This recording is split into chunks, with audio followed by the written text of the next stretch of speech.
সুদানের উত্তর দারফুর রাজ্যের রাজধানী এল ফাশের শহরে ভয়াবহ সহিংসতার পর রাস্তায় পড়ে আছে শত শত লাশ। কবর দেওয়ার মতো কেউ নেই। শহরটি গত সপ্তাহে দখল করে নেয় আধা সামরিক বাহিনী, র্যাপিড সাপোর্ট ফোর্সেস RSF।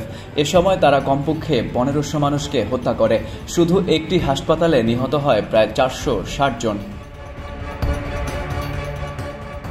জাতিসংঘ জানিয়েছে শহরটিতে আটকে থাকা সাধারণ মানুষ মারাত্মক বিপদের মধ্যে আছে। অনেকে নিহত হয়েছেন, আহতরা খোলা আকাশের নিচে পড়ে আছেন।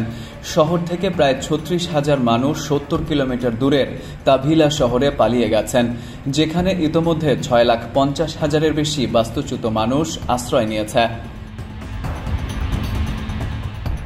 হায়াত নামে এক নারী জানান, 7 জন RSF সদস্য তাদের বাড়িতে ঢুকে লুটপাট চালায় এবং তার 16 বছর বয়সী ছেলেকে তার সামনেই হত্যা করে।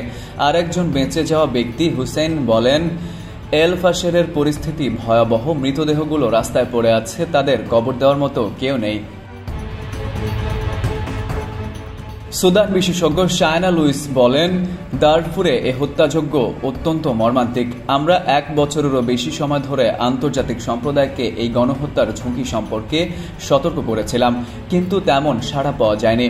লুইস আরও জানান, মহাকাশ থেকে পাওয়া স্যাটেলাইট চিত্রেও রক্তাক্ত দৃশ্য দেখা যাচ্ছে।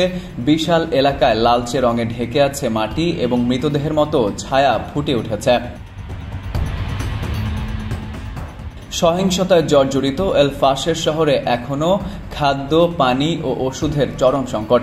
মানবিক সংগঠনগুলো বলছে এটি সাম্প্রতিক সময়ের অন্যতম ভয়াবহ মানবিক বিপর্যয়। Farid U Ahmed, IBTV USA।